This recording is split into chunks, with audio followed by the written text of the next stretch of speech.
Standard 9th, Subject Maths 1, Chapter number 6, Financial Planning. Students, in this video, we are going to learn Practice Set 6.2. Observe the table given below. Check and decide whether the individuals have to pay income tax or not. Solution. Age 27 years, which is below 60 years. Taxable income is rupees 2,34,000. For this criteria, tax exemption is up to 2,50,000. Now, taxable income is less than 2,50,000.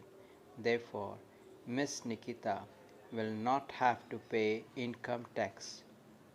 2.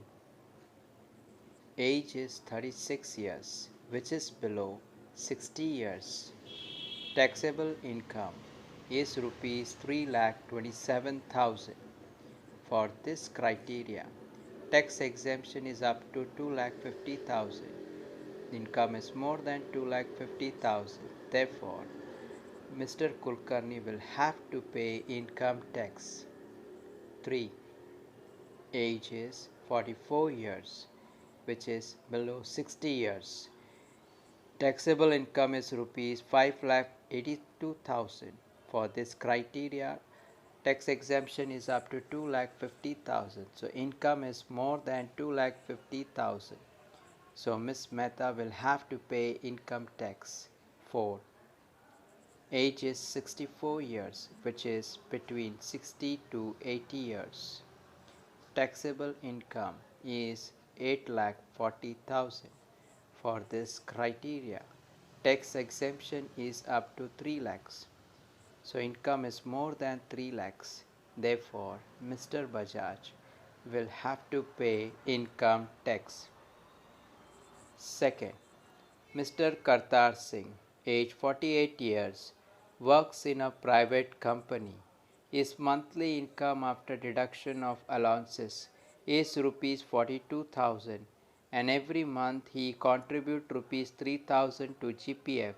He also brought rupees 15,000 worth of NSC National Savings Certificate and donated rupees 12,000 to the PM's Relief Fund. Compute his income tax. Solution. 1.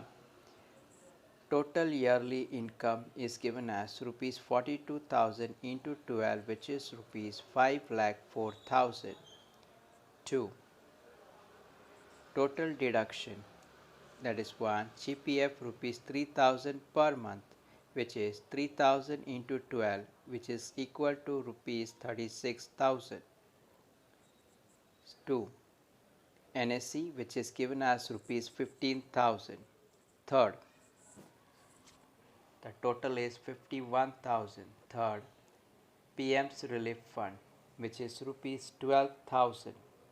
Fourth, total taxable income is equal to rupees 5,04,000 minus 51,000 plus 12,000, which is equal to rupees 5,04,000 minus 63,000, which is equal to rupees 4,41,000.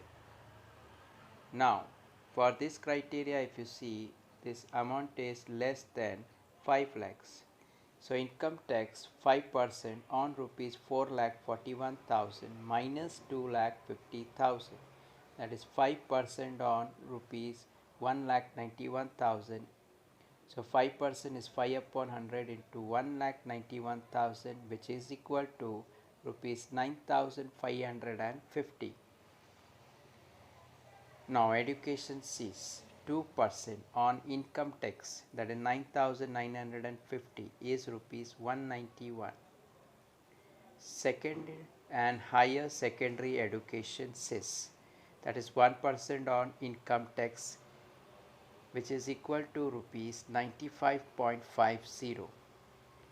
Now total income tax is equal to 9,550 plus 191 plus 95.50, which is equal to rupees 9,836.50. Answer: Mr. Kartar Singh will have to pay rupees 9,836.50. Thank you.